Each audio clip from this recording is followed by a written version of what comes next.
हमारे channel GT national news and entertain TV को like करें, शेयर करें, कमेंट करें, सब्सक्राइब करें और बेल आइकन पर क्लिक करें ताकि हमारी न्यू आने वाली अपडेट्स आपको बर वक्त मिलती रहें। शुक्रिया।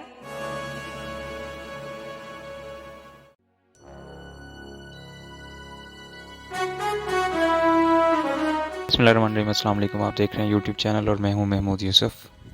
नाज़रीन, हालिया सूरत हाल को मद्देनज़र रखते हुए कुछ इम्पोर्टेंट न्यूज़ है मेरे पास और मेरे साथ ही रहिएगा। आपसे गुजारिश है कि अगर कुछ इम्पोर्टेंट इन्फॉर्मेशन आप लेना चाहते हैं तो इस वीडियो को एंड तक ज़रूर देखिएगा। साबिक़ा वज़ीर आला पंजाब की मंजूरी के बाद स्पेशल एजुकेशन डिपार्टमेंट पंजाब के लिए 839 सीट्स की मंजूरी हुई थी और ये अप्रूवल बाकायदा तौर पे समरी जो है वो स्पेशल एजुकेशन सेक्रेटरी को हालिया पिछले दिनों में रवाना कर दी गई थी। उसमें तमाम किस्म की पोस्ट थी जिसमें स्केल 1 से 17 तक की पोस्ट थी। इसमें तकरीबन 570 के करीब पोस्ट ऐसी थी जो स्केल 1 से 15 तक की थी और बाकी 100 के करीब तकरीबन ऐसी थी जो स्केल 16 की थी और वो special education junior special education teachers for blind के लिए थी। ठीक है। और उसके अलावा कुछ दीगर पोस्ट थी 17 की 16 की। इसमें भी थोड़ी सी डिस्क्रिमिनेशन रखी गई है क्योंकि 17 की जो पोस्ट हैं वो विजुअली इम्पेयर्ड पर्सन्स जो हैं उनके लिए नहीं है इस जो अप्रूवल हुई है इसके अंदर। खैर, इस तरह की डिस्क्रिमिनेशन चलती रहती है। अब आप लोगों ने करना है कि आप लोगों ने इसको मैक्सिमम अवेल करना है। ये जितनी भी हैं इसमें मैक्सिमम ब्लाइंड के हाथ में आनी चाहिए। उसके लिए होगा ये कि जो लोग मास्टर स्पेशल एजुकेशन कर चुके हैं या एमएड या एमफिल भी ज़ाहिर सी बात है कर चुके हैं, उन्होंने मास्टर्स किया या बीएस ये जो बीएड ऑनर्स स्पेशल एजुकेशन है जिन लोगों ने किया वो भी इसके अंदर अपीयर हो सकेंगे। उसके लिए ज़रूरी है कि स्पेशल एजुकेशन डिपार्टमेंट ने पंजाब ने ब्रेल प्रोफिशेंसी टेस्ट जो सर्टिफिकेट होता है उसके लिए टेस्ट लेना शुरू कर दिए हैं और आप लोगों से गुजारिश है कि 9 या गालिबन 10 फरवरी तक इसका टाइम है। आप इसमें अगर एप्लीकेशन पोस्ट नहीं कर सके, आपसे गुजारिश है कि आप बाय हैंड ले जाएं और जाके वहाँ पे आप उनको दीजिए उसी दिन और उससे अगले दिन हो सकता है आपको अपीयर कर लें। इसके लिए कोई बहुत ज़्यादा एक्स्ट्राऑर्डिनरी एफर्ट की ज़रूरत नहीं। अगर आपने बेसिक ब्रेल आपको आती है तो आप टेस्ट पास कर सकते हैं। हाँ, ये ज़रूर हो सकता है कि कमेटी के ऊपर आपका अदम एतमाद हो तो उसका कुछ नहीं हो सकता। उसके अलावा तैयारी के लिए आपको फिर बाद में जब एडवर्टाइजमेंट होगी उसके साथ साथ हम आपको बाकी गाइड भी करेंगे कि आपको क्या कुछ करना है, किस कहाँ से तैयारी करनी है, बाकी चीज़ें। दूसरी इम्पॉर्टेंट खबर है कि जो BS 17 के लिए रिक्रूटमेंट पीछे की हैं HED ने, हायर एजुकेशन कमीशन डिपार्टमेंट ने, पंजाब ने, उन्होंने किया ये है कि अब उनके ऊपर बैन कर दिया है और ये टेम्पररी बैन है। इसके अंदर उन्होंने वाज़े तौर पे कहा है, हालांकि इलेक्शन कमीशन की एक क्लॉज है, एक शिक है जो ये वाज़े तौर पे कहती है कि तमाम किस्म की रिक्रूटमेंट्स, ऐसी रिक्रूटमेंट्स जो या ऐसी सिलेक्शंस, आसान ज़ुबान में मैं कह देता हूँ, जो PPSC या FPSC के थ्रू या KPSC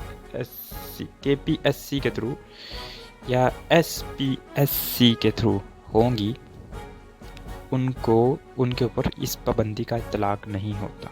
2018 में, जो लोग इससे फेमिलियर हैं उनको मैं बता दूं, 2018 में मेंटोर्स सोशल नीड ऑफिसर ये सोशल वेलफेयर डिपार्टमेंट में इनकी रिक्रूटमेंट्स चल रही थी और उसी दौरान में असम्बलीज डिज़ोल्व हो गई थी। ठीक है। लेकिन इसके ऊपर कोई भी ऐसी कतगन नहीं लगी थी क्योंकि उस वक्त हालात ऐसे नहीं थे। अब चूँकि फ़ंड की अदम दस्तयाबी का बहाना लगाकर ये इलेक्शन कमीशन के सुपुर्द किया जा रहा है मामला कि जी उन्होंने बैन किया है, हालांकि ऐसा कुछ भी नहीं है। ठीक है। इलेक्शन कमीशन वाले भी कहते हैं कि हमने ऐसा कुछ नहीं किया। खैर, अब जो सेलेक्टेड एप्लीकेंट्स हैं उनका ये कहना है कि हम कोर्ट्स वगैरह का जो है वो चक्कर लगाएंगे, लेकिन ऐसा नहीं लगता कि उनको उधर से भी रिलीफ मिलेगा, क्योंकि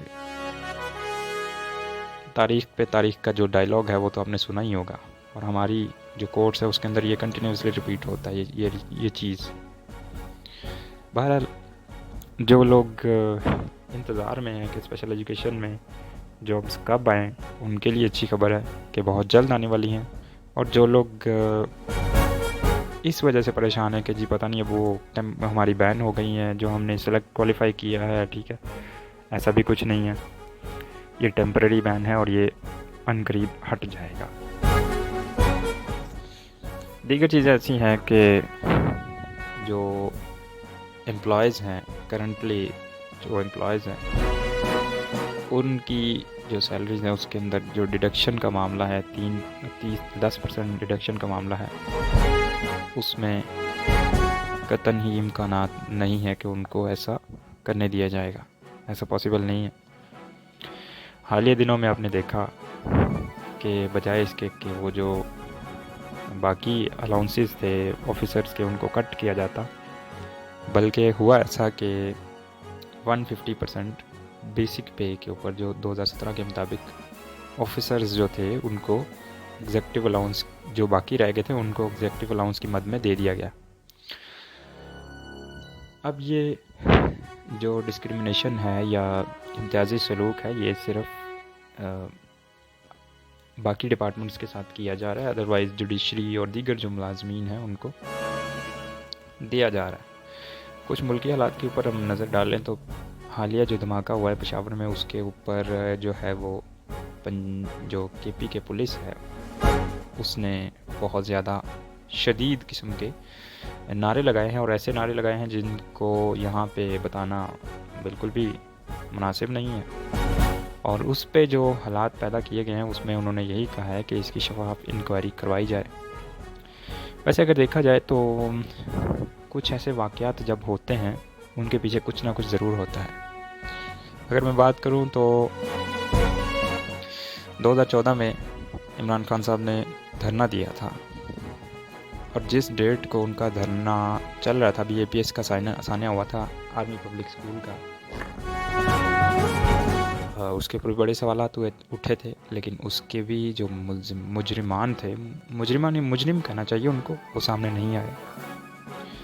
उसके अलावा मुमताज़ कादरी जब प्रोटेस्ट कर रहे थे, मुमताज़ कादरी के हक़ में लोग प्रोटेस्ट कर रहे थे इस्लामाबाद में, उस वक्त ग़ालिबन 2015 की बात है या 16 की बात है, तो उस वक्त भी लोगों ने प्रोटेस्ट कर रहे थे, तो गुलशन इकबाल ये पार्क जो है वो लाहौर में, यहाँ पे धमाका कर दिया गया या हो गया, मैं नहीं इस पे कहता कर दिया गया या हो गया, कुछ हुआ बरल ऐसा, उसकी भी जो है इन्वेस्टिगेशन नहीं हुई। तो ये चीज़ें ऐसी है, शायद इस जो हालिया सिचुएशन चल रही है उसको डाइवर्ट करने के लिए कुछ ऐसा करते हैं या क्या है, ये तो खुदा ही बेहतर जानता है। उसके अलावा अगर अब की बात की जाए तो ये क्या सिलसिला चल रहा है, एक तरफ से इन्फ्लेशन इतनी ज़्यादा है और दूसरी तरफ से आप डिक्रीज़ करने की बात कर रहे हैं, तो मेरा ख्याल है ऐसा पॉसिबल नहीं है। आखिरी जो बात है वो ये है कि इंडियन मीडिया रिपोर्टिंग कर रहा है कि पाकिस्तान की जो जनता है, यानी पाकिस्तान की जो अवामुन नास हैं, उनके ऊपर तरस खाया जाए, बजाय उनको बुरा भला कहा जाए। हमारी ये हालत हो गई है। वो ये कहते हैं कि उनके ऊपर तरस खाया जाए कि वो उनका कसूर कोई नहीं है, वो परेशान है, उनका कसूर कोई नहीं है, ये उनकी सरकार की वजह से ऐसा हो रहा है उनके साथ, उनका कसूर नहीं है। और वो अब पहली मरतबा ऐसा हो रहा है कि वो पाकिस्तान के इकोनॉमिक जो इशारे हैं वो रिपोर्ट कर रहे हैं कि 2022 में ये था, 2021 में ये था, 2023 में अब ये है, ठीक है। खैर ये सूरत हाल। और आखिरी बात ये कि यूक्रेन रशिया वॉर जो है उसका अभी जो डायलॉग है या उसका जो मामला है वो अभी तक जो डिस्प्यूट है वो रिज़ॉल्व होने का नाम नहीं ले रहा। वो कहाँ पे जाके किस ऊँट जो है वो किस करवट बैठेगा, ये तो अभी आने वाला वक्त ही बताएगा। अब तक के लिए इतना ही। अपना ख्याल रखिएगा और इस चैनल को लाइक और सब्सक्राइब कीजिएगा।